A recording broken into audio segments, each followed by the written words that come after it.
आने वाले वक्त में पीएम हो। अच्छा, सीएम डायरेक्ट पीएम। हाँ, बबुनी सीएम ना हुई है, हाँ। डायरेक्ट पीएम हुई है हो। अच्छा, यस। डायरेक्ट। हाय फ्रेंड्स, आई वो चिराग। बढ़िया होंगे। वीडियो देख करके आप लोगों को समझ में आएंगे क्या होगा, और नहीं समझ में आए तो प्लीज़ मेरे वीडियो को लास्ट तक बने रहें।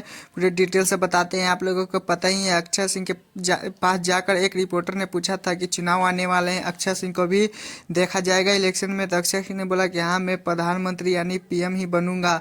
डायरेक्ट ये सब सोशल मीडिया पे अक्षय सिंह का ये वीडियो बहुत सोशल मीडिया पे बहुत वायरल हो रहा है। खैर, आप लोगों को क्या लगता है अक्षय सिंह जीत पाएंगे? लेकिन हाँ, इसी बात पे एक रिपोर्टर ने पवन सिंह बिन से भी पूछा था, तो लाइव आकर बोल रहे थे किसी को जो बनना है बनने दो, मैं भगवान से दुआ करता हूँ वो सब तरक्की हो। और क्या ही बोल सकते हैं, पवन भैया ने कितना अच्छा सोच रखते हैं।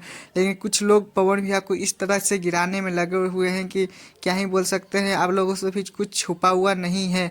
खैर, मैं आपको बताना है कि अक्षय सिंह जीत पाएगा या नहीं, और अक्षय सिंह ने अपने फैन के लिए यह क्या सही कर रहे हैं, और हाँ, अपने पवन भैया को भी इलेक्शन में आना चाहिए या नहीं, प्लीज़ कमेंट में प्लीज़ लिखिएगा। और मेरे चैनल पर नहीं तो चैनल को सब्सक्राइब, वीडियो को लाइक करें, ज़्यादा से ज़्यादा शेयर कीजिए। फिर मिलते हैं नेक्स्ट वीडियो को लेकर। Tata bye bye.